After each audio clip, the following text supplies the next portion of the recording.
goodness, betul nggak teman-teman? Mager ya, bulan puasa pula kan, ini pertama puasa saya bilang aduh ini hari Sabtu kok mesti ya hujannya di Sabtu gitu kan ya. Terus saya berdoa ya Tuhan apapun terjadi show must go on, betul? Dan saya mau janji mau kasih yang terbaik hari ini. Dan saya hari ini mau berjanji kepada teman-teman yang datang, saya mau kasih yang terbaik dari hati, oke?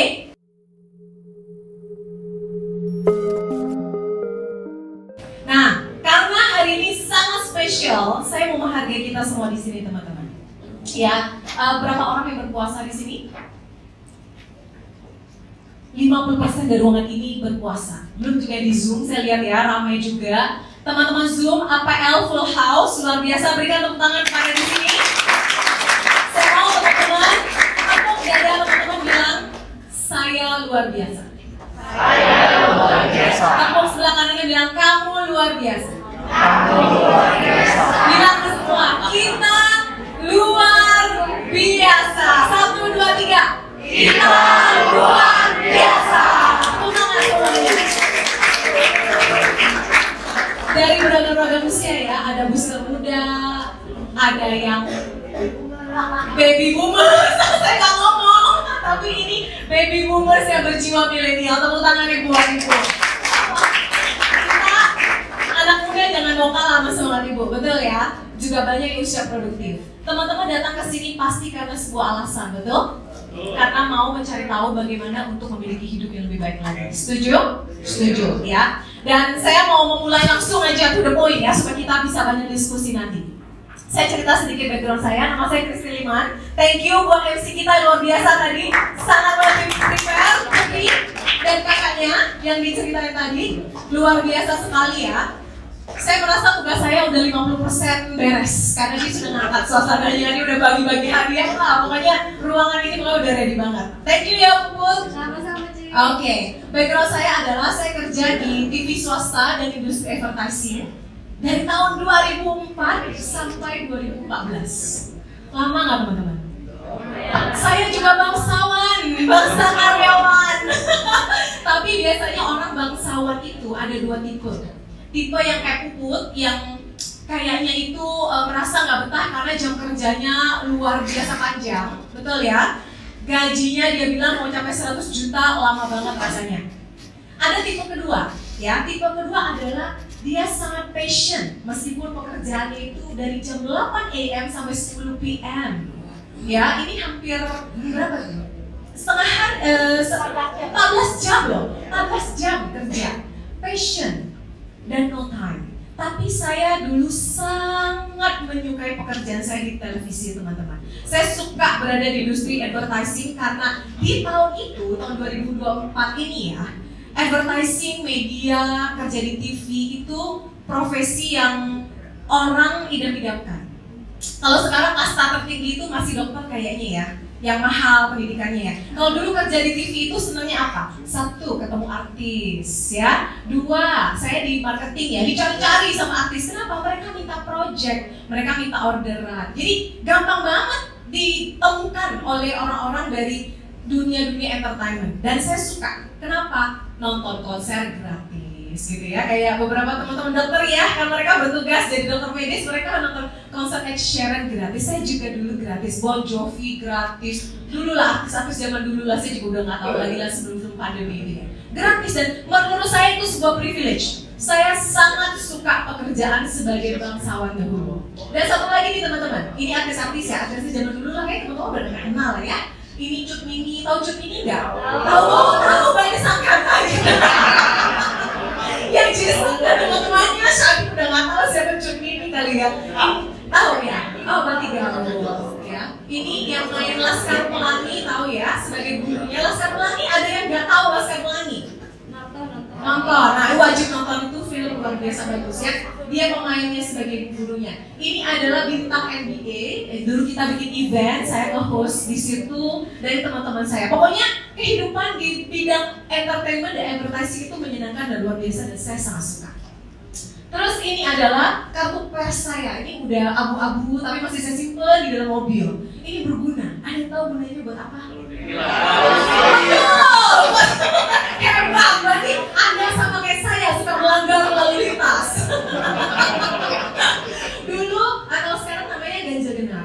kalau dulu namanya 3-in-1. Jadi kalau Sudirman itu ya teman-teman, aduh ya, saya tuh mikir ya dulu, saya tuh rumahnya di Taman Semanan Indah di Puri gitu ya. Jadi kalau menuju SCBD tempat kerja saya, itu harus lewatin 1, 2, 3, 4, 5 lampu merah, naik tol. Semanggi itu dulu nggak secakep sekarang.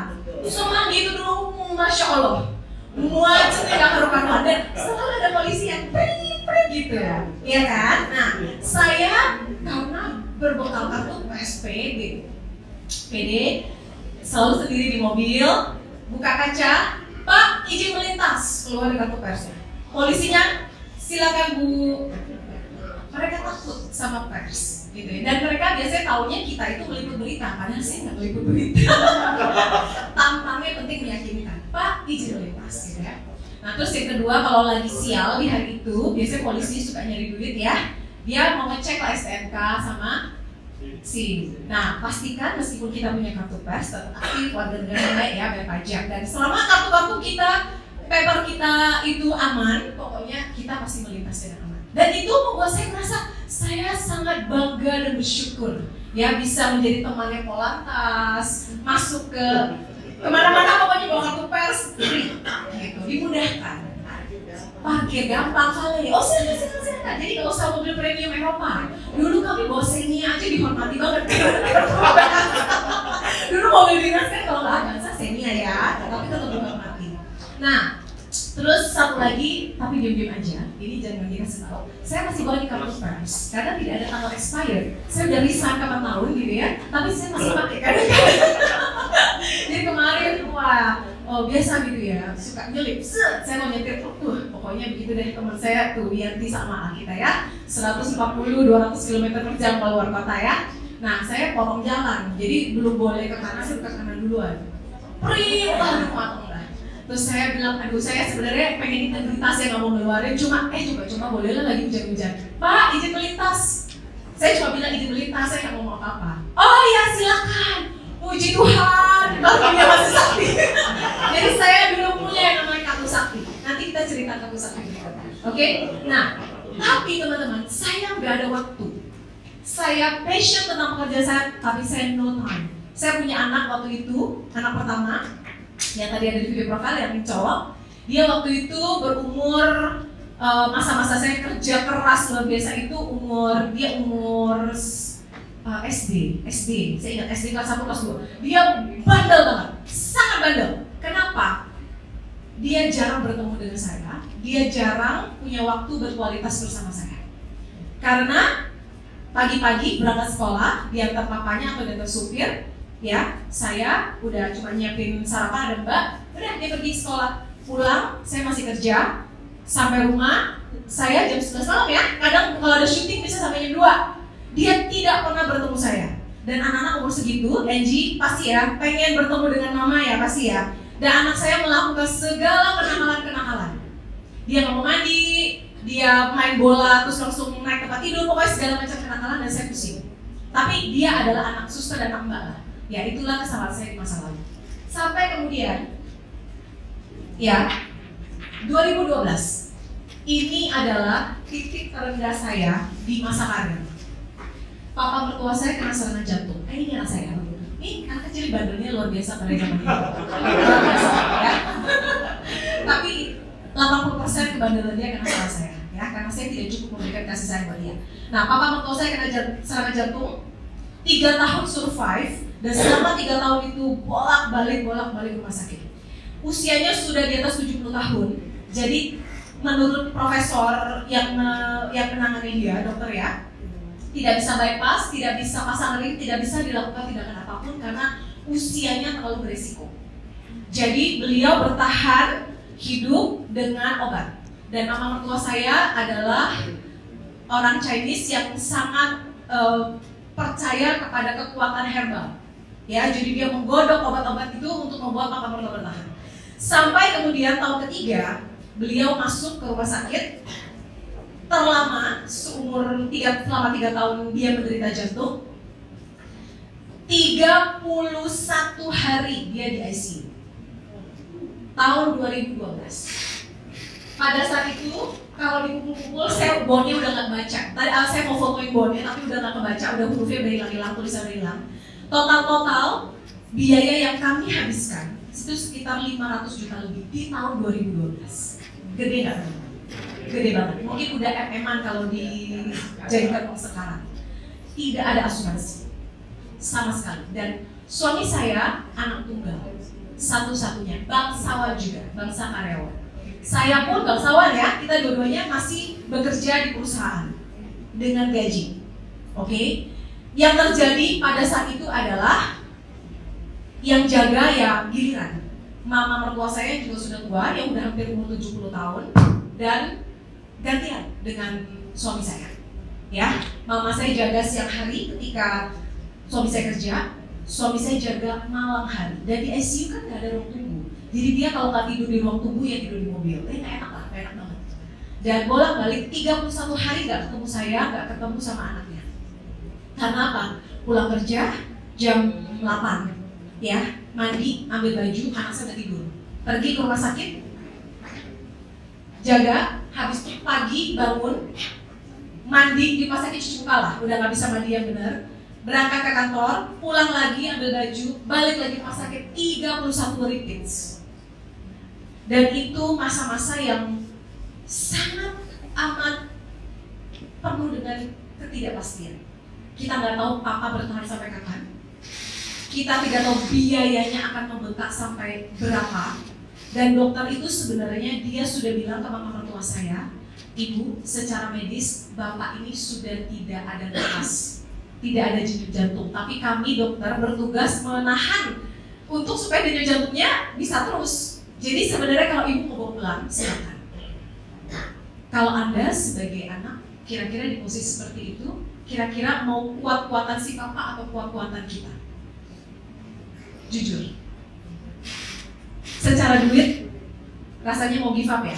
Tapi secara anak nggak mungkin. Ya udah. Kata suami saya, sampai sekuat-kuatnya papa. Oh ya udah. Dan tahun 2012 itu sebenarnya saya pengen resign. Tapi kondisi seperti ini membuat saya berpikir resign nggak ya? Saya masih suka update ya, jujur. Saya masih suka update dari TV itu, ditambah situasi seperti sekarang. Tapi ya, kita harus tidak bisa seperti ini terus. Nggak cukup duitnya teman-teman. Nunggu gajian terus kan? Nunggu gajian bulan nggak bisa, harus ada proyek-proyek besar. Nah, akhirnya sampai satu waktu saya tersadarkan tentang asuransi tahun itu. Ya, saya sebenarnya sangat sadar akan insurance dari zaman dulu. Saya sudah beli segala produk, tapi seperti kebanyakan kita nggak pernah tahu isinya apa. Iya kan? Kita percaya, oh saya beli polis sama leader saya waktu itu, saya bayar premi, saya ingat 500.000, saya pikir 500.000 itu saya udah punya asuransi, semua udah cover. Banyak kita seperti itu, betul? Ya.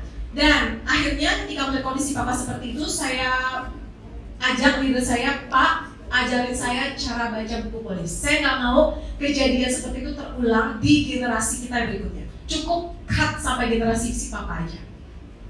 Akhirnya dia mulai ajarin saya, ternyata polis saya itu isinya adalah UP jiwa dan sakit kritis, tidak ada manfaat hospital. Karena waktu itu Allianz manfaat hospitalnya tidak bagus ya teman-teman ya, masih pakai limit-limit. Jadi kita dulu tuh nggak pernah jualan hospital. Nah, saya bilang, oke, saya nggak mau cuma punya santunan 200 juta, nggak cukup. Papa mertua aja habisnya 500 juta di tahun 2012. Apa yang jamin 30 tahun mendatang, 40 tahun mendatang kita nggak kena, dan terus kalau cuma 200 juta cukup nggak? Nggak cukup. Akhirnya tambah 1 miliar teman. Dan leader saya ajak saya untuk jadi agent. Saya oke. Kenapa? Karena saya mau menyelamatkan komisi saya. Udah sesimpel itu aja waktu saya jadi agent. Saya fast forward ya. Fast forward. Akhirnya saya full time. Saya join Allianz 2012, sudah ujian aja, dulu nggak perlu ujian aja nih, nggak perlu ya Bu ya, saya ingat, saya didaftarin agent saya, terus habis itu saya terima untuk komisi dari polis-polis yang saya beli untuk keluarga saya. Nggak pernah saya sentuh duitnya, karena memang belum butuh, karena saya masih kerja, karena saya nggak jadi resign waktu itu kan, akhirnya kumpulin duitnya, kumpulin. Sampai kemudian, saya beneran resign di tahun 2012 akhir, ya, cari project. Bikin advertising agency, dulu kerjanya bagus sekali gitu. Saya kerjain kayak gitu. Wah, bawa kamera gitu ya, dandanin orang, syuting bawa kabel, itu dulu pekerjaan saya. Ya, sampai kemudian ini saya nggak pernah cerita, tapi saya bongkar hari ini. saya datang ke APL, diundang, ya seperti teman-teman. Saya udah jadi agent tapi tidak pernah datang komunitas. Jadi saya nggak ngerti booster itu apa. Pokoknya bikin proposal, saya minta admin yang bikin, saya jualan, keren gitu. Nah sampai satu hari saya datang persis di tempat seperti ini, saya masuk ke ruangan itu yang balon pink, boleh lihat balon pink. Itu ada ruangan yang markas besar saya. Di situ ada tong sampah. Admin saya duduk di dokter area duduk. Itu admin saya duduk di situ. Dulu, ya. Saya mau buang sampah di situ. Terus tiba-tiba ada rekening koran. Rekening koran nolnya banyak banget. Saya iseng kepo ya. Saya buka, jreng. Astaga naga. Ini admin siapa yang begitu ceroboh, saya bilang gitu. Bukan admin saya. Itu adalah rekening koran seorang leader kita yang di sini. Angkanya gede. Angkanya itu transferan masuk dari PT Asuransi Alisaf Indonesia 500 juta sekian. Saya wow. Kita selama ini ya tahu insurance itu income-nya gede. Tapi sebelum kita melihat dengan mata kepala sendiri itu transferan teman-teman. Kadang-kadang itu hanya di awang-awang, betul nggak? Oh iya income gede. Tapi ya udah, hanya sekedar tahu. Tapi begitu teman-teman lihat jreng angkanya ada, gila ini bisnisnya. Beneran loh, 500 juta transfer. Saya bilang, saya mau serius di bisnis ini. Sejak saat itu, angka itu saya visualisasikan di kepala saya.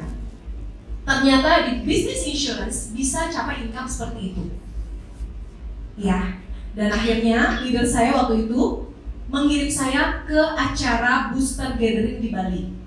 Saya belum kenal siapa-siapa di booster. Saya punya satu agent, waktu itu kita join bareng-bareng, namanya Erna, dia nggak hadir hari ini.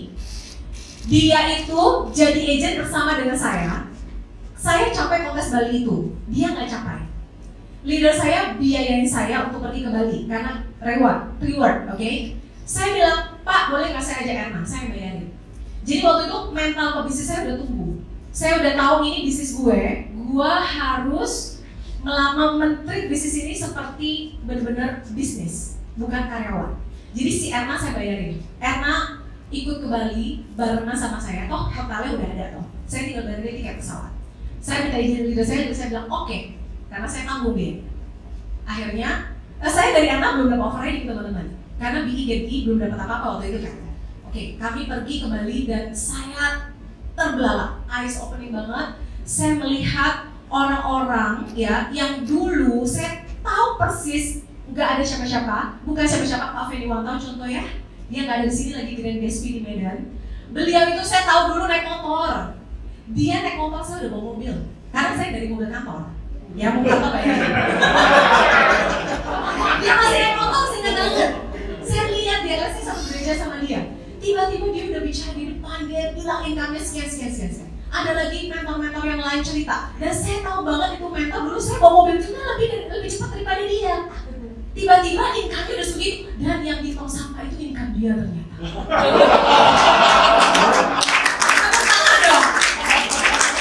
Pulang dari Bali, saya langsung semangat terbakar, menyala. Kalau istilahnya anak zaman now, menyala.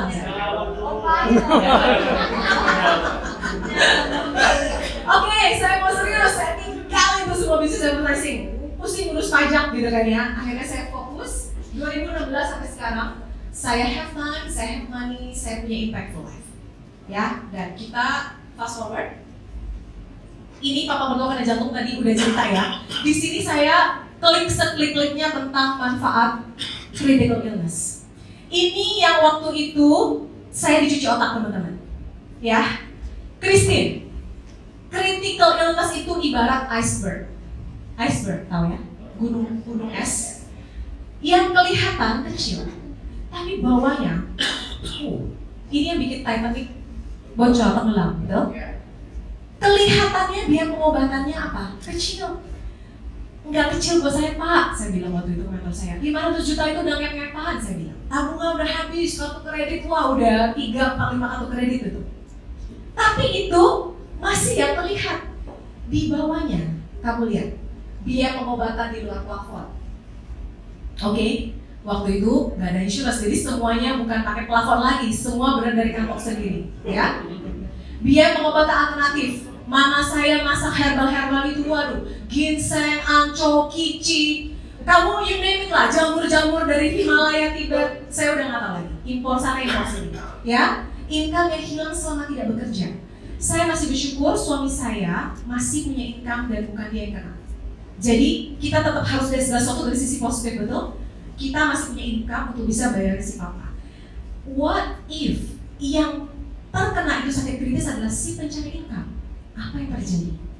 Nggak ketemu aja, kita udah nelangsanya setengah mati, apalagi nggak ada income. Setengah mati ya teman-teman ya. Income pasangan atau keluarga yang hilang. Apalagi akomodasi dan penginapan jika berobat di luar negeri, juru rawat pribadi, supir tambahan, nutrisi ekstra untuk penyembuhan. Dulu waktu papa kena ini, saya itu hanya nancapnya di pikiran dan hati saya itu tentang situasi kita aja. Saya nggak mau suami saya mengalami nasib sama, udah itu dong alasan saya. Tapi semakin saya menjalani bisnis ini semua semakin nyata.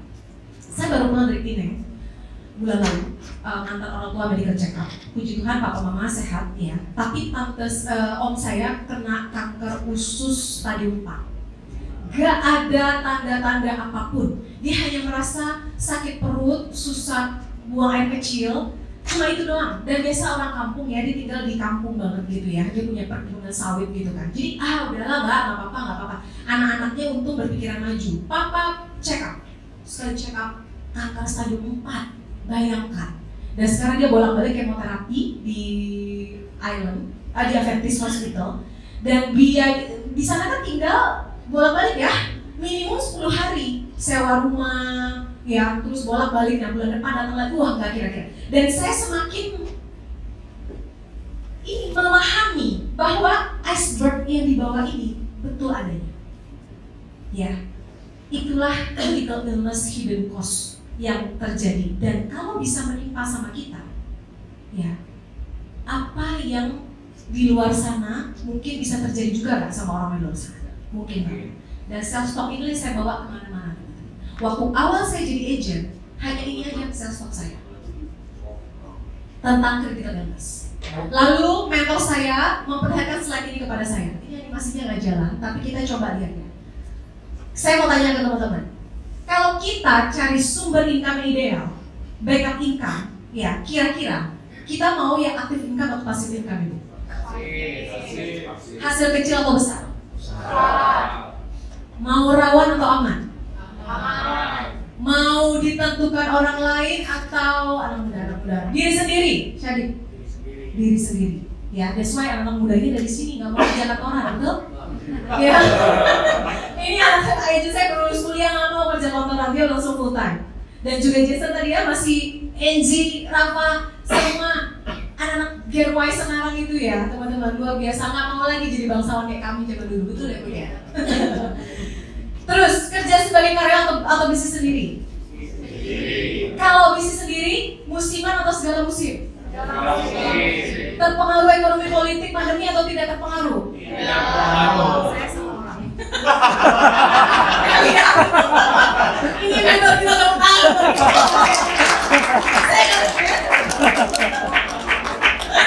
Oke, modal besar, profit kecil atau modal kecil, profit besar? Modal kecil, profit besar.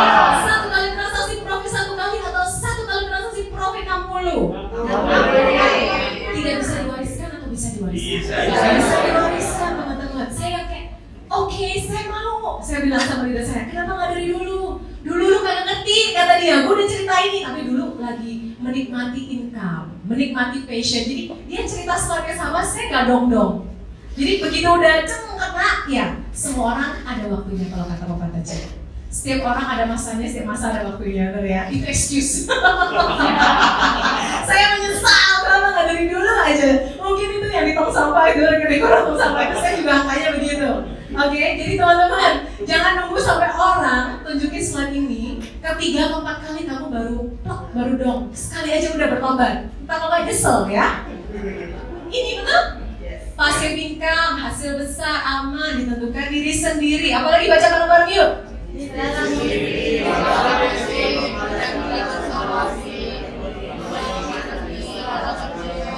Tepuk tangan untuk bisnis kita.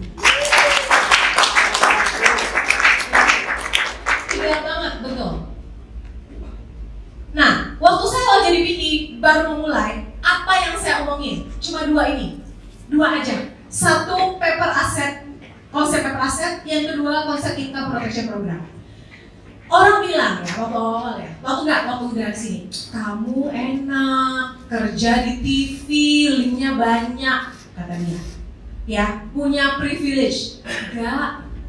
Saya bilang, saya kuncinya adalah ke siapa aja saya ngomong. Percuma kamu punya kontak WA 3.000, kalau 3.000 nggak ada satu pun kamu hubungi. Setuju nggak? Yang terpenting itu action, bukan mulut. Setiap ketemu klien, saya selalu lihat ibu-ibu, bapak-bapak, punya keluarga, punya istri, punya anak, langsung set paper asset. Bu, Pak, saya ada program bagus, paper asset. Apa itu paper asset? Saya cerita. Bapak, Ibu mau punya anak kan? Ya, berapa anaknya? 2. Mau warisin apa buat anaknya? Ya, kalau anak rumah lah, aset katanya. Oke, kalau punya anak 2, kalau mau warisin rumah, berarti harus 2 rumah, betul? Betul. Kalau enggak, sengketa dia, rebut-rebutan. Terus kalau punya rumah, mau warisin rumah buat 2 anak, kira-kira nilainya kok sama enggak? Kalau enggak, apa yang terjadi? Berpotensi ribut, ya kan? Nah, kalau 2 rumah, taruhlah yang 1 miliar nih, zaman dulu rumah 1 miliar nih masih adalah di Jakarta coret gitu ya. Jakarta coret. Kalau rumah 1 miliar, DP dulu masih 20%. DP mesti 20% loh Pak. 20% kali 1 miliar, 200 juta. Kali 2 rumah, 400 juta. Ada nggak uang cash? Itu DP itu harus cash, ya kan? Nggak ada. Oh, nggak ada. DP aja nggak ada. Cicilannya gimana? Gaji berapa? Wah, secara saya ngomong udah gitu aja. Yang penting bikin dia sadar bahwa satu, dia sebagai kepala keluarga perlu untuk ninggalin aset buat anak-anaknya. Betul? Yang kedua, kalau dia ninggalin aset buat anaknya, pastikan itu aset equal supaya tidak terjadi perang saudara di kemudian hari. Yang ketiga, siapin duitnya ada nggak? Cash untuk DP. Seterusnya cicilan, KPR. Nggak ada. Oke, ambil Pak, saya ada solusi buat Bapak. Paper asset. Oke, paper asset ini Bapak tinggal tentukan mau 1 miliar, 2 miliar boleh. Bunga 0%. Cicilan Bapak bisa tentukan mau berapa tahun. Enggak kena bunga. Pokoknya sama, setorannya sama. Saya bilang gitu. Saya bikin tak jadi. Setoran sebulan 500.000, 750.000, 1 juta. Karena kita itu UP jiwanya dulu murah banget. Ya teman-teman, jadi hanya itu sales stock saya zaman dulu. Setiap klien saya di TV, saya samperin, saya tawarin paper asset. Saya minta referensi, saya boleh nggak referensi saya dengan si dokter itu, referensi saya dengan si bapak itu. Dan itu yang terjadi, berulang-ulang saya lakukan. Itu kalau saya ketemu dengan orang yang sudah punya keluarga. Semua orang yang punya income, saya tawarin income protection program. Apa itu income protection program? Saya cuma bilang sama dia, Pak Jimmy, profesi apa? Oh, berandai-andai profesi yang kita roleplay, profesi yang terkeren. Karyawan. Yang kerennya keren. Direktur. Direktur. Oke. Berhadapan dengan direktur. Pak Jimmy, direktur ya. Pak, mohon maaf. Kira-kira Bapak berencana mau seterusnya bekerja di perusahaan sekarang atau one day pengen resign? Pengen resign. Kira-kira umur berapa mau resign? 50 deh. Idealnya 50 ya Pak ya. Nah, mohon maaf Pak. Mungkin nggak kira-kira di tengah jalan perusahaan yang memberhentikan Bapak? Mungkin. Kira-kira apa yang boleh terjadi? Ya bisa karena nggak kompeten lagi atau misalnya ya sakit. Kalau nggak kompeten, kira-kira dengan kualifikasi Bapak nih seorang direktur bisa cari pekerjaan, bisa cari lagi gaji lebih besar Pak ya. Nah. Yang kedua tadi apa Pak? Ya kalau sakit kayak tadi. Enaknya ngomong lagi asuransi ya, berpoin ya. Nah kalau sakit kira-kira perusahaannya masih mau mempekerjakan nggak kalau terjadi sakit? Karena bapak saya dokter, tapi karena dia sakit nggak bisa praktek 2 tahun. Hebat ya, saya senang ketemu sama dia langsung closing. Akhirnya asuransi, ya kan? Tapi teman-teman tangkap ya, kita bawa si orang ini untuk tahu bahwa profesi dia, even seorang direktur itu tuh nggak aman. Bisa aja dia yang diberhentikan sama kantornya. Siapa yang mau tetap hire direktur yang stroke? Siapa yang mau dioperasi sama dokter yang tangannya udah tremor? Gak mau, berarti income hilang. Berarti income Bapak perlu digantikan. Bapak butuh uang cash, saya keluarin lah produk sakit kritis. Jualan saya udah itu aja. Preminya murah teman-teman zaman dulu, alias murah banget sih dulu ya, 300.000. Jadi premi saya dulu 300.000, 500.000, sejuta itu udah syukur, alhamdulillah, haleluya, puji Tuhan. Dan saya capai BP di tahun yang sama dalam waktu 4 bulan, hanya dengan premi-premi yang kecil-kecil, ya 300, 500, 1 juta udah maksimal. Tapi konsisten dan kuantitasnya banyak.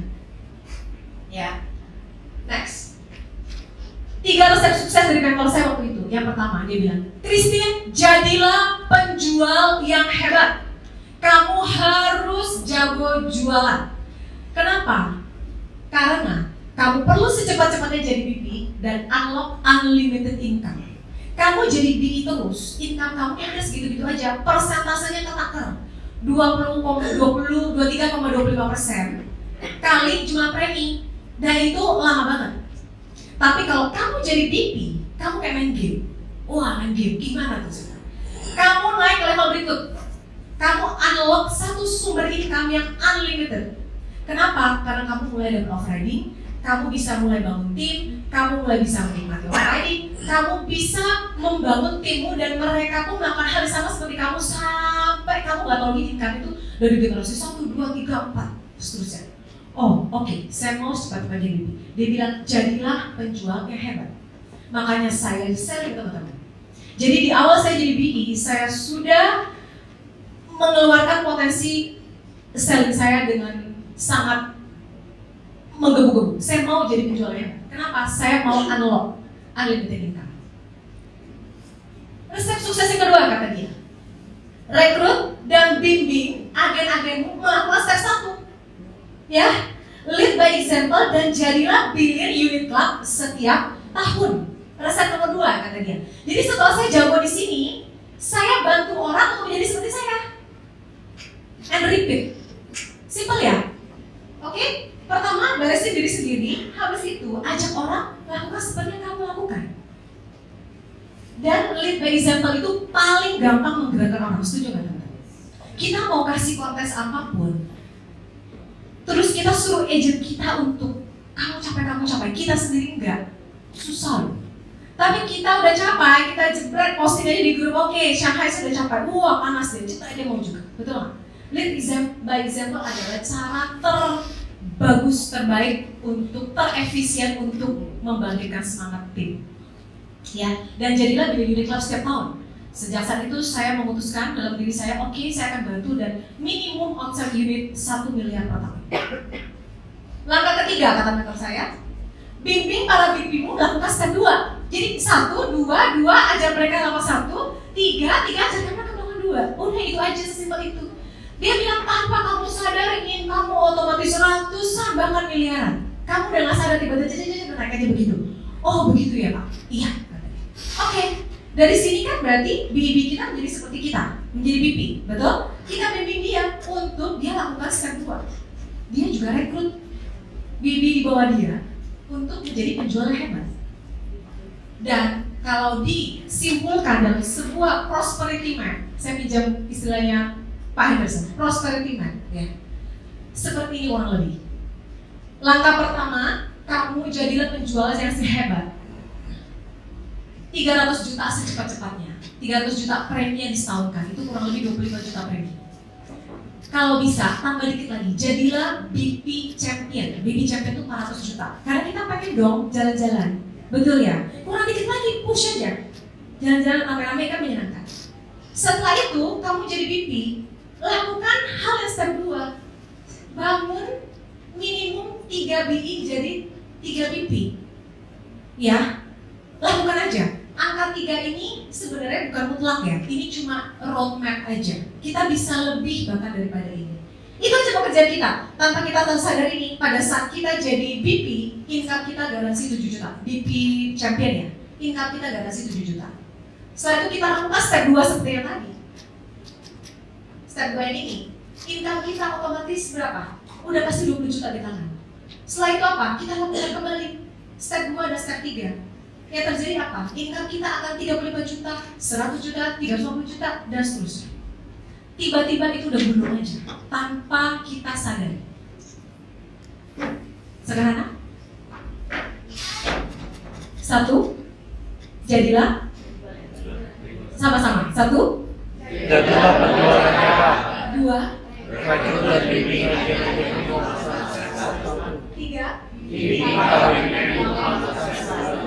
dan kita akan seperti income. Dan saya lakukan aja, lakukan, dan tiba-tiba achievement itu setiap tahun mengalir aja, ya. $1 million income team saya capai itu sebelum pandemi, puji Tuhan. Lalu tanpa disadari, karena bertekad dari awal sudah train diri sendiri, udah train diri sendiri menjadi penjual hebat. Tiba-tiba tanpa serasa udah 8 tahun MDRT dan 1 kali COT tahun lalu. Ya, MDRT ini achievement internasional teman-temannya, agen kelas dunia ya. Jadi di seluruh dunia, di industri asuransi dan keuangan cuma ada 3% orang-orang yang bisa mencapai gelar MDRT. Jadi kalau teman-teman bisa mencapai gelar MDRT itu luar biasa bergengsi. Oke? Ya. Congratulations buat teman-teman. Kalau MDRT ini adalah UMR kita ya.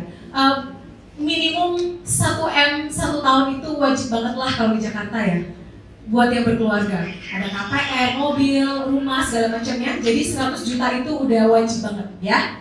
Oke, lalu puji Tuhan ya, suka berbagi, akhirnya lolos seleksi waktu itu ya, menjadi speaker di MDRT Global Conference ini 2020 waktu itu, puji Tuhan. Ini melatih mental saya aja untuk bicara di panggung internasional, seperti itu. Lalu membantu tim saya untuk jadi BP juga, BP Builder. Oh ya, MDRT Builder, ada tim saya juga ya menjadi MDRT, karena MDRT sendirian kurang asik. MDRT rame-rame asik banget, setuju teman-teman? Income-nya juga asik ya. Oke, billion unit setiap tahun seperti janji saya pada diri saya sendiri, champion club, seterusnya. Dan seperti mentor saya bilang, setelah kamu sampai set ketiga, tiba-tiba income akan naik secara otomatis tanpa kamu sadari. Awal-awal waktu saya join, income saya di bulan Maret 2013 ini yang waktu ngeliatin itu ya, rekening koran itu, punya saya cuma segini. Leader itu 500 juta, alamak bisa apa? Saya bisa mencapai seperti itu. Tapi dimulai dari rekening koran yang disobek itu ya teman-teman. Tiap tahun konsisten lakukan step 1, 2, 3 itu. Di Desember 2023 saya bisa capai income seperti ini dan terus akan berkembang. Ini belum full time, ini masih main-main ya, saya tuh benar-benar full time itu 2016 sebenarnya. Iya, main-main ya, kalau ada orang saya ketemuin, kalau enggak ya udah. Pokoknya masih nyambi-nyambi lah, masih macam-macam. Nah, oke.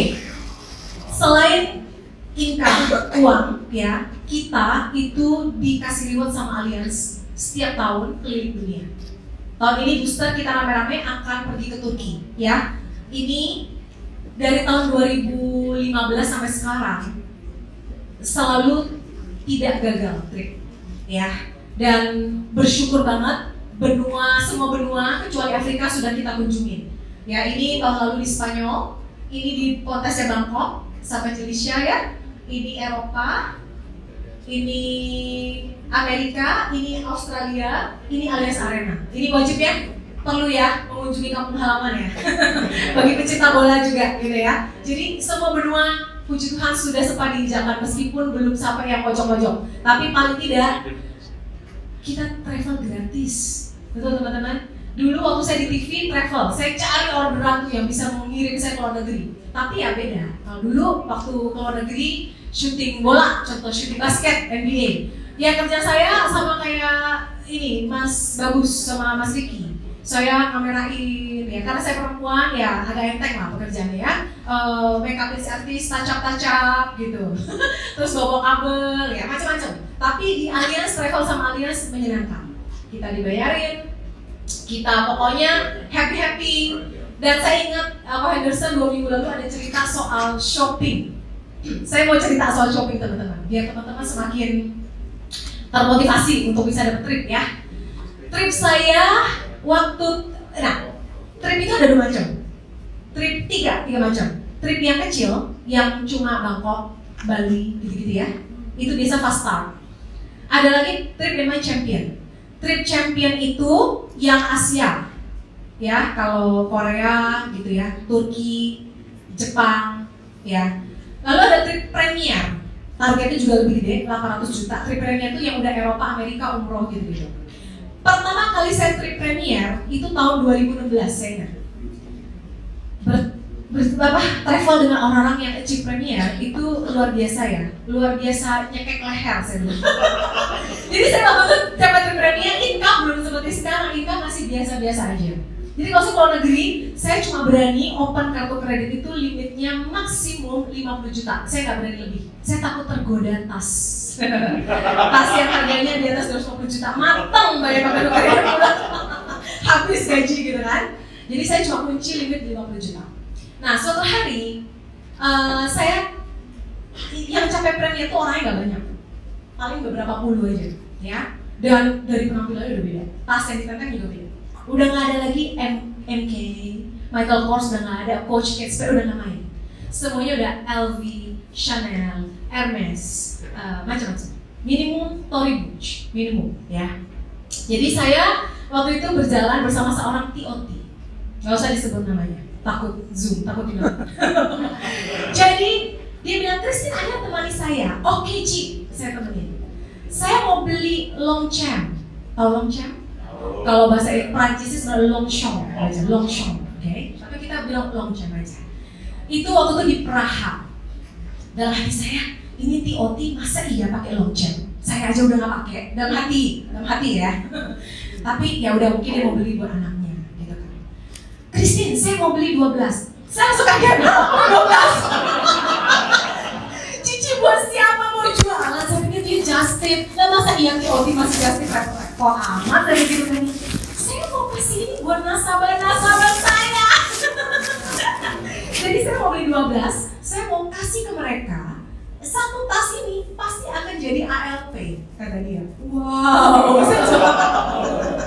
Jadi itu Longchamp teman-teman, bukan buat diri dia, bukan buat anak dia. Dibagi-bagi jadi oleh-oleh. Saya mah oleh-oleh masih bagi coklat. Coklat lin yang diskonan. Tauleran diskonan. Dia enggak, no way coklat. Dia sudah beli apa? Tas Longchamp 1,8 juta 12 TB. Kamu kan bahasa Inggrisnya bagus, kamu bantu saya nawar dong, kata dia. Kan saya belinya selusin. Ya udah kita tawarkan akhirnya dapat lah 1,6 juta kali 12. Oke, baik Pak, bungkus. Wah, saya ikut bantu Bapak Ibu. Dalam hati saya, Ci, saya mau nanya, ini kira-kira ngomongnya gimana? Saya nggak mau rugi dong ya, udah bantu dia nawar, saya mesti curi ilmunya. Ci, gimana caranya Cici kasih ini tas sampai jadi ALP? Saya bilang. Oh iya, dia bilang, saya udah list down lah ya siapa yang saya mau kasih. Saya pilih lah orang-orang kira-kira bisa sumbang ALP tinggi. Jadi jangan yang receh-receh nasabahnya, yang kira-kira bisa sumbang ALP tinggi katanya. Saya bilang, Ibu Cynthia, saya lagi mau ada rute nih ke rumah Ibu. Saya baru pulang dari Eropa, boleh nggak saya mampir? Udah gitu aja kata pembukanya, iya begitu aja. Ya gitu, boleh dong ya Bu, masa dia nggak boleh mampir? Oh saya juga sekalian bawa oleh-oleh. Ya udah kasih. Sembari kasih oleh-oleh cerita Eropa, habis itu jebret, buka Discover. Saya ada program baru. Kira-kira Bu, Ibu dikasih Longchamp 1,8 juta, mau nolak itu gimana? Enak apa enggak? Enggak mungkin nolak. Tanda tangan kan? Tanda tangan. 12 nasabah dia melakukan seperti itu. Dan ibu itu TOT setiap tahun. Kayaknya kita tebak siapa ya? Tahu kan? Tahu lah, mungkin nonton. Mungkin suaminya ada di Zoom. Dia mulai itu loh, luar biasa. Dia udah perfecting. Iya, luar biasa. Saya belajar. Jadi dari setiap trip, selain menikmati tripnya itu ya, kita belajar banyak banget dari karakter setiap individu-individu itu. Ya, benar-benar luar biasa loh teman-teman. Dan saya upgrade lah sejak saat itu. Saya upgrade gitu ya. Terus setelah dari Praha kita pergi ke, saya lupa negara mana, di Jerman sana lah ya. Nah sekarang saya mau belanja, mau dari saya oke siap Ci. Dia belilah Chanel. Wajar, dia beli Chanel, pokoknya set, enak deh. Pokoknya kalau udah berjalan bersama orang Tripreneur, TOT itu kantongnya udah beda, kartu kredit limitnya juga beda. Jadi kita melihat ya, impian-impian di bisnis itu bisa di-upgrade teman-teman. Ya, lifestyle bisa di-upgrade. Macam-macam, hutang bisa lunas, gitu ya. Yang tidak suka jadi bangsawan bisa mempensiunkan bosnya, memecat bosnya, gitu ya. Dan macam-macam. Bisnis ini luar biasa, betul? Betul banget. Ya, itu dari sisi jalan-jalan keuangan. Nah, ini yang ibu-ibu ada di sini, ibu rumah tangga. Ibu rumah tangga. Saya yakin kita share things in common. Kita pengen tetap bersama dengan anak kita, tapi tetap pengen menikmati income. Setuju gak? Saya tadi di slide pertama udah cerita dosa saya. Saya berkontribusi 80% terhadap kebandelan anak saya pertama. Ya. Sejak saya full time di Allianz, saya waktu sangat fleksibel. Ya. Jadi saya bisa atur waktu, bisa antar dia ke sekolah, bisa antar dia ikut Scrabble competition dan dia bisa menang. Saya bisa SLC, saya bisa ke sekolah untuk membaca. Ini parent storytelling. Ditanya waktu itu siapa yang parents yang bersedia untuk membaca cerita beranak-anak di Book Week Pekan Buku. Saya langsung mengajukan diri. Karena saya tahu anak saya suka kalau mamanya berkontribusi dan sering datang ke sekolah melihat dia. Ya, saya bisa temenin dia gym dan bisa menang segala macam. Anak saya kedua, ini adalah produk sukses saya. Secara emosional dia sangat sehat. Secara karakter dia sangat gampang dibentuk. Secara emosional dia terisi. Beda banget sama yang abangnya di usianya dia. Jadi saya merasa ya teman-teman, ibu-ibu terutama, ini benar banget. Your children need your presence more than your presence. Kehadiran kita itu jauh lebih dibutuhkan anak kita ketimbang hadiah-hadiah mahal yang kita kasih.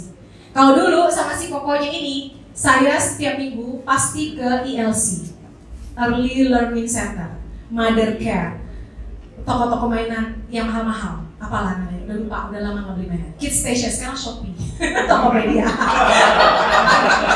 online, ibu cerdas. Kalau dulu mainannya begitu. Jadi tiap minggu mainan mahal, robot, Lego, Tomica, Hot Wheels yang itu yang rumah-rumahan Hot Wheels yang mahal-mahal itu. Semua buat dia. Tapi secara emosional dia tidak terisi, dia lakukan segala kenakalan-kenakalan yang saya udah nggak mau bayangkan lagi gitu ya. Tapi sekarang beda banget, mama saya saksinya.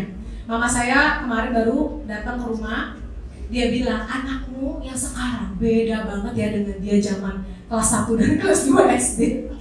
Mama saya menjadi saksinya, dulu kan saya gak pernah ada bersama dia. Mama saya bilang, aduh anakku dulu bandel, mbak dipukul, mama diteriakin. Mama saya baru cerita sekarang, dulu dia gak mau cerita. Dia takut mengganggu fokus saya bekerja. Ya itulah ya, seorang ibu yang begitu ya. Dia baru cerita, sekarang sangat sopan. Secara emosional dia sangat sehat. Mama saya mengaku itu dan saya merasa bersyukur ya teman-teman. Dan makanya saya ada menyesal kenapa nggak dari dulu ya, ketika itu tuh tang ya bisnis sendiri karena itu saya langsung buy. Tapi it's okay, teman-teman jangan lakukan kesalahan saya ya. Siapapun yang hari ini pertama datang dan diajak, langsung aja sign aja ya. Jangan terlambat. Yang berikutnya. Oke, ini saya bersyukur hanya di industri ini bisa menginjakan panggung yang dulu menurut saya nggak akan pernah bisa capai. Ya, jadi saya ketika menjadi MDRT, teman-teman MDRT, satu pesan ya. Waktu saya 4 tahun capai MDRT, saya merasa ujung-ujungnya ngapain ya, cuma bayar membership aja, dapat jas. Ya, jas ini kita sampai candain ini jas 8 juta, sekarang jas 9 juta, COT 10 juta, COT iurannya 10 juta. Jadi kayaknya nggak ada gunanya gimana jadi MDRT gitu kan ya. Dulu TASA berguna ya, TASA itu limit ya, limit medical. Kalau kita MDRT, kita bisa closing 5 miliar non medical. Tapi MDRT pun sekarang sama. Jadi di tahun keempat saya jadi MDRT, saya merasa adalah udah mulai banyak setan-setan gitu ya. MDRT ngambil MDRT sama aja gitu kan ya. Tapi satu mentor saya bilang, kamu baru ngerasain jadi MDRT jika kamu memberi. MDRT itu bukan title, teman-teman. MDRT itu apa yang kamu kontribusikan kepada community, kepada sekitar kamu, bagaimana kamu membuild orang-orang untuk menjadi MDRT seperti kamu, itu baru kamu ngerasain benefit MDRT. Akhirnya saya masuk ke komite MDRT Indonesia. Di situ bertemu dengan seluruh orang-orang terbaik di industri, ya, dari segala perusahaan. Kita nggak bicara soal perusahaan kita, tapi kita benar bicara bagaimana memajukan industri asuransi. Kita bikin talk show, YouTube live, Instagram, postingan, acara first timer gathering, MDRT Day gitu ya. Dan di situ saya mulai ngerasa menjadi seorang MDRT yang bermakna gitu ya. Jadi memang betul, kita baru merasa diri kita itu bermanfaat ketika kita memberi, bukan ketika kita menerima. Itu ya. Dan waktu itu ditawarin untuk ikut audisi ya, menjadi speaker di global conference ini. Saya terpilih bersama dengan 3 orang lainnya dari Allianz ya, speak di sana di panggung internasional ini 2020 yang lalu. Kemarin MC first timer, narasumbernya Ibu Siska yang luar biasa. Mana Ibu Siska? Mana dia? Woi, tepuk tangan untuk Siska. Ya, boleh banget. Ada Dr. Sabita juga. Nanti di MDRT di Indonesia ada Dr. Fenty. Ya, jadi teman-teman yang belum MDRT, capailah. Pasti kita akan mengalami upgrade lifestyle dan pola pikir yang luar biasa. Mungkin nanti tas kita sudah tidak long term lagi. Kita udah nggak pakai coach lagi mungkin one day ya, tapi udah mulai ya naik kelas gitu ya. Nah, itulah hasil dari memberi ya. Lalu, iya, punya income, pakailah ya, income kita kelola, mau beli apa gitu kan ya. Mau beli mobil impian. Nah, saya bersama dengan saudara-saudara saya, kita pengen memutus yang namanya sandwich generation di keluarga. Teman-teman tahu sandwich generation? Tahu? Ada yang mau jawab apa itu sandwich generation? Ada yang mau coba? Tahu? Ya, Clarissa. Jadi tulang punggung satu keluarga. Jadi kita sebagai anak ngebiayain orang tua, tapi kita juga harus ngebiayain anak sendiri. 100. Tepuk tangan untuk Clarissa. Sandwich itu roti lapis, dijepit, dalamnya daging, atasnya dijepit-jepit, betul? Jadi kita itu kerja, membiayai keluarga kecil kita, tapi juga membiayai keluarga kita yang di atasnya mama papa kita. Dan sebenarnya kita harus mulai putuskan sandwich generation itu, setuju nggak teman-teman? Ya, dimulai dari kita. Yang orang tua kita ya udah nggak apa-apa. Dimulai yang penting kita yang jangan melakukan kesalahan. Jadi saya sama saudara-saudara saya, kami kongsian ya, membeli kebun kelapa sawit di Bangka. Jadi papa saya yang mengelola sama mama saya. Jadi di usia mereka yang 70 tahun, mereka masih punya income. Mereka nggak pikun karena ada yang dikerjain. Ada income, ada yang dikerjain, nggak cuma duduk aja. Dan puji Tuhan mereka sehat sampai sekarang. Jadi sandwich generation itu benar kita putuskan seperti itu ya. Setiap keluarga kita bertanggung jawab ya untuk keluarga kita masing-masing, dan harapannya ke bawah-bawah ya, ke anak saya, cucu saya, seterusnya, kita tidak ada lagi namanya sandwich generation seperti itu ya. Next, ini yang luar biasa, impactful life ya. Waktu saya kerja di TV, saya nggak merasa saya jadi orang yang impactful. Saya kerja ya, capai target saya, terima gaji, terima bonus, ya udah, that's it. Life repeats. Itu aja udah bahagia. Tapi di sini have time, bisa nemenin anak-anak, have money, dan juga punya impactful life. Ini adalah klaim 1 miliar rupiah jiwa yang keluar pada saat pandemi. Jadi papanya si ahli waris ini meninggal karena COVID. Usia polisnya baru 26 bulan. Itu pun dia sudah cuti premi, dia sudah tidak bayar preminya lagi teman-teman. Masuk rumah sakit karena COVID, 14 hari meninggal tanpa ada pesan apapun. Anaknya masih muda banget. Papanya bisnis ayam potong. Ya anaknya ganteng, tidak bagaimana mau lah meneruskan bisnis ayam potong. Betul, Jason? Mana sih Jason? Lu mau bisnis ayam potong? DJ, nggak mau kan? Ini si anaknya juga nggak mau.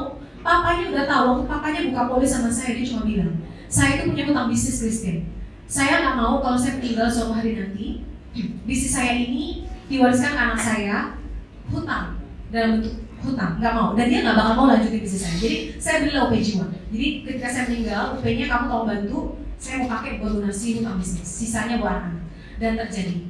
Hanya 26 bulan aja itu dia bayar polis ya, dan cair 1 miliar sekian, dan anaknya tidak perlu terlibat dari hutang bapaknya, dan anaknya tetap bisa lanjutkan passionnya kayak ini anaknya orang IT atau apa gitu ya, seperti anak zaman now. Betul ya, ada generasi milenial. Ini adalah ahli waris ya, klaim meninggal nasabah saya pertama. Jadi ibu ini bukan yang meninggal, ibu ini masih ada sampai sekarang. Anaknya adalah klien saya di televisi yang pertama kali menghantarkan saya MDRT. Jadi dia itu menjadi referral saya. Jadi dia itu seorang PR manager yang sangat dipercaya oleh bosnya di sebuah perusahaan developer. Saya ketika menawarkan paper asset dan income protection, dia ingat ya, sales stock saya cuma 2 waktu di awal jadi agent. Paper asset dan sales stock. Saya cuma cerita sama dia, Mbak di sini tidak aman. Saya bilang, karena seluruh keluarga bergantung sama Mbak. Mamanya bergantung sama dia. Kalau one day amin-amin terjadi sakit, cancer, stroke, jantung, segala macam, dan saya storytelling papa saya ya, papa mertua saya storytelling, apa yang akan terjadi? Akhirnya dia beli CI dan jiwa, ya, dan tiba-tiba 5 tahun kemudian dia terkena sakit, masuk rumah sakit dan meninggal. Jadi yang masih muda itu meninggal duluan. Waktu menghadiri pemakamannya, ibu ini ya, ibu ini udah tua ya, dia sedih. Saya ingat di TPU Tanah Kusir, hujan-hujan saya ingat banget. Itu teman-teman datang salamin pulang. Saya terakhir, ibu, dia udah bengong ya. Saya bilang, ibu tenang ya, jangan khawatir. Ibu ini ada membeli asuransi jiwa, dan saya tahu dia punya OP jiwa tidak hanya di Allianz, ada di beberapa perusahaan asuransi, dan seharusnya hidup ibu tetap aman. Dia mengucapkan terima kasih, nangis gitu. Dan akhirnya OP jiwanya dicairkan kepada waktu itu ponakannya, karena ibu itu masih single. Jadi waktu dulu belum seketat sekarang untuk ahli waris, ponakan itu bisa jadi ahli waris, ya. Dan dia terima, OP jiwanya kecil, cuma 100 juta, karena dia punya beberapa banyak. Tapi karena saya tawarkan dia konsep asetnya, dia belum pernah dengar, dia ambil, ya. Dan akhirnya biaya ini bisa dipakai oleh ponakannya untuk kuliah S2. Dan ponakannya sekarang ada duduk di sini menjadi salah satu bisnis partner saya. Syifa sekarang juga. Ini adalah ahli nyata, ahli waris ya, dan sekarang dia menjalankan bisnis Allianz dan dia sudah closing 1 perusahaan, ya, group health, ya lumayan lah ya, gitu. Dan S2 dia bisa selesai berkat uang asuransi, ya. Akhirnya juga meninggal karena kecelakaan, usia polisnya baru 6 bulan, saya deg-degan teman-teman. Baru bayar premi 6 jutaan, klaimnya 1,6 miliar. Ini dibantu Cilisya karena orangnya ketabrak meninggal, tidak sempat ada foto, jadi tidak ada bukti apa-apa di TKP. Berat ya, itu ya, tapi akhirnya dibantu Cilisya, akhirnya cair dalam waktu kalau nggak salah 3 bulan. Oke lah, 3 bulan waktu yang singkat menurut saya loh. Untuk usia polisnya cuma 6 bulanan dan gak ada bukti beneran itu, sampai udah harus gali kuburan, tapi keluarganya nggak kasih. Akhirnya BAP sana sini, akhirnya cair juga 1,6 miliar. Ya. Dan saya mau kasih quote ini, saya suka sekali. We make a living by what we get, but we make a life by what we give. Kita hidup itu dari apa yang kita dapat, ya kita kerja, gaji, income ya. Tapi kita hidup itu bermakna dengan apa yang kita beri. Dan saya merasa di bisnis ini, hanya di bisnis ini bisa semuanya dapat. Ya, dulu di TV dapat nggak? Dapat. Passion iya, tapi saya nggak dapetin seperti ini. Hidup yang bermakna itu nggak ada, gitu ya. Nah, saya mau cerita bonus 1 slide sebelum berakhir. Success habit ya. Saya belajar ini dari MDRT juga. Christine pernah nggak lo? Pernah, sama. Pernah lo nggak sih? Lo merasa capek gitu ya? Pernah ya teman-teman ya? Saya belajar dari satu speaker, lupa di conference yang mana. Dia bilang, hidup itu selalu pikirkan untuk add another zero. Tambahkan 1 0 lagi. Ya. Dimulai dari apa? Contoh sederhana, premi. Premi waktu awal berapa teman-teman? 300.000, 500.000. Betul nggak? Pikirkan, add another zero supaya kamu tuh grow to the next level. Dari 300.000 jadi 3 juta, 500.000 jadi 5 juta, 1 juta menjadi 10 juta. 10 juta menjadi 100 juta. Waktu di awal jadi BI, kepikiran nggak closing 100 juta? Enggak. Beneran itu capai BP dan MDRT itu beneran dari case kecil-kecil. Tapi ketika saya set at another zero, oke, saya harus bisa. Saya bisa. Tiba-tiba bisa ya, waktu kita ada produk seksi, si Legacy Pro itu, tiba-tiba bisa closing 250 juta, bisa closing 300 juta, closing 500 juta. Yang sebelumnya gak kepikiran. Tapi karena mental at another zero, bisa. Dan akhirnya kita level up. Betul? Nasabah, sehari biasa ketemu prospek 1 orang. Cukup? Mungkin cukup, ya. Tapi ya udah hasilnya 1 orang itu aja. Kalau kita mau level up berarti apa? At another zero, tambah 10. Dari 2 orang tambah 20. Jadi everything at another zero. Income, dulu income 273 juta. At another zero, jadi 2 juta, 27 juta, dan kita pengen terus-terusan ya. 277 juta, 500 juta, dan seterusnya. At another zero. Di setiap aspek hidup kita. At another zero. Itu untuk membuat kita always grow dan enggak berpuas diri di level kita sekarang. Ya. Yang kedua, ini sangat membantu saya. Baca bareng-bareng yuk. Success is a product of daily habit, not once in lifetime transformation. 1% lebih buruk setiap hari selama setahun itu 0,99 pangkat itu 0,03. Berarti ada pertumbuhan ya? Nggak ada. Tapi 1% lebih baik setiap hari selama setahun itu 0,99 pangkat 35. Itu kita membuat 37,78% lebih baik dalam hidup kita selama setahun. Mantap kan?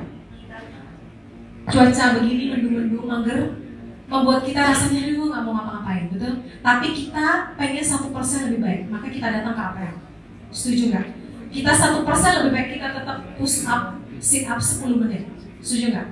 Tetap kita baca buku 15 menit. Tetap kita follow up 10 orang. Tetap kita apalagi? Kalau saya yoga 10 menit, 20 menit. Macam-macam. Yang penting teman-teman set di mindsetnya, setiap hari saya mau menjadi 1% lebih baik. 1% aja nggak usah banyak. Dan tanpa kita sadari kita sudah 37,78% lebih baik dalam tahun itu. Sama seperti bisnis kita. Setiap hari kita biasa cuma 2 orang, yuk 1% lebih baik lagi. 3 orang. Biasa 3 orang, yuk at another zero, 30 orang. Biasanya bikin proposal 1 juta, gue pengen cari yang 10 juta per bulan. Biasa rekrut 1, gue pengen tambah jadi 10. Selalu seperti itu. Sesuatu yang kecil tanpa kita sadari kita akan membuat satu leap, lompatan yang tinggi. Seperti itu, ya. Dan saya mau mengakhiri dengan slide ini, ya. The journey of 1000 miles begin with a single step. Kita saya baca quote ini, ya. Langkah pertama itu yang kita harus ambil. Ya, datangi orang yang mengundang Anda, bilang saya mau untuk bergabung. Karena bisnis asuransi benar-benar bisa membuat kita mencapai apa yang kita impikan. Dan di komunitas booster, di komunitas kita di sini di APL ya, adalah tempat bertumbuh. Teman-teman banyak-banyak memberi. Karena memberi itu yang buat kita menerima jauh lebih banyak lagi. Itu yang saya rasakan selama saya menjadi MDRT dan juga selama berbisnis di sini, gitu ya. Semakin kita hanya berpikir untuk egois, menerima, yang ada malah udah kita cuma sampai situ. Tapi kita memberi tanpa kita sadari teman-teman, kita akan menerima manfaat jauh lebih banyak lagi. Karena the more you give, the more you get. Yuk kita mulai journey kita menuju MDRT lewat satu step pertama, yaitu apa? Hubungi orang yang ngajak Anda dan sign. Bergabung dan sama-sama kita menjadi $1 million income. Terima kasih.